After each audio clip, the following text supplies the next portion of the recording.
I myself I am Theresa, and I am just a disordered eater. Because I feel like I've always, like, especially being a dancer, I've always been on some sort of diet. Because really, a diet is really just restricted eating. In a way. In a way, but that leads to overeating, mostly. I'm a fan of diets. But I feel like from that, even though I've moved away from the desire to look a certain way as a quote-unquote dancer, I hold that. I hold that standard in my mind and for my body. And I have a relationship to food. It has never stopped me. But, from eating, I mean. What relationship to food do you have, do you think, right now? Oh, I love food a lot. That's good. I don't eat. I'll give you a perfect example. Okay.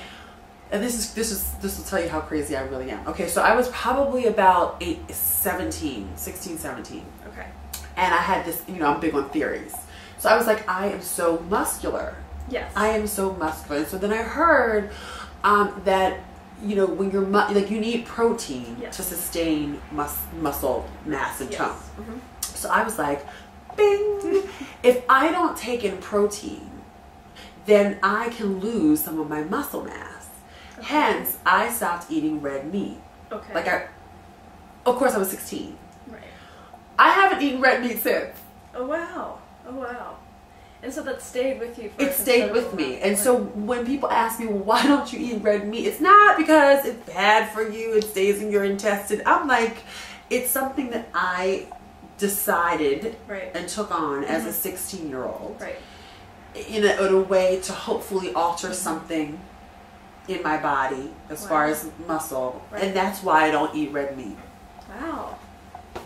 That isn't, thank you for sharing. That is interesting. And that's a real thing, and I still don't to this day. Now I'm scared to eat because I'm like, I think I might, like, my stomach might go do flip-flops or something like that. Yeah. But that's really and hence I have like an aversion to it. Like, I can't, like, the smell of it sometimes. Wow. I just can't even, that's just, that's one of the things, those restrictions that stays with me has no real purpose anymore because I know it's not necessarily true. It doesn't really make a difference. Right. But you still... That's amazing. And so you see how a theory, a very innocent theory, can completely change the way that not only you behave around food, but the way that you think around food, despite rational knowledge, despite knowledge and facts that have been scientifically disproven.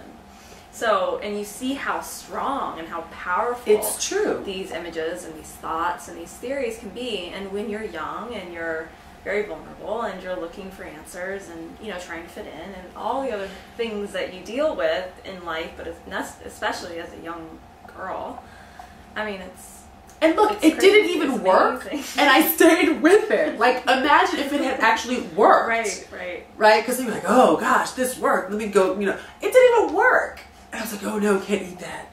You know what I mean? Did you still eat chicken and fish? Yes. Yeah. But because I was hungry, I was like, I'm not giving up food. Food? Are you kidding? Because you bring up restricting. So, how has it played a role in your life? Or not played a role? For me, it was always, it just never worked. As far as, like, giving me the results. What it ended up doing is making me neurotic. Right. Do you know what I mean? Like, you go like, oh, I'm so worried about what I'm going to put in my mouth. It's either what I put in my mouth, what I'm going to put in my mouth, what I'd like to put in my mouth, and I can't. Right? Based on what I'm trying to achieve. Once you set a rule or once you deny yourself something, that's all you can think about. Right, exactly. Ask someone not to think about a pink elephant. Right. Why would you ever think about a pink elephant? I don't know. Right. Exactly. Ask someone not to think about it and they'll start to think about it. Right. Or say you can't have something and then it becomes the one thing that you want. It's a rule to break. And so now, that's how it is. For me, I think I'm more level because I really do kind of eat whatever I want. I just have my own personal standards. Like, I know when I'm putting on a little and I go like, ooh, okay, stop. It's time for me to stop. Not because anybody else thinks I'm getting, big or what, just because I have my standard. That's how I manage my disordered eating in a way.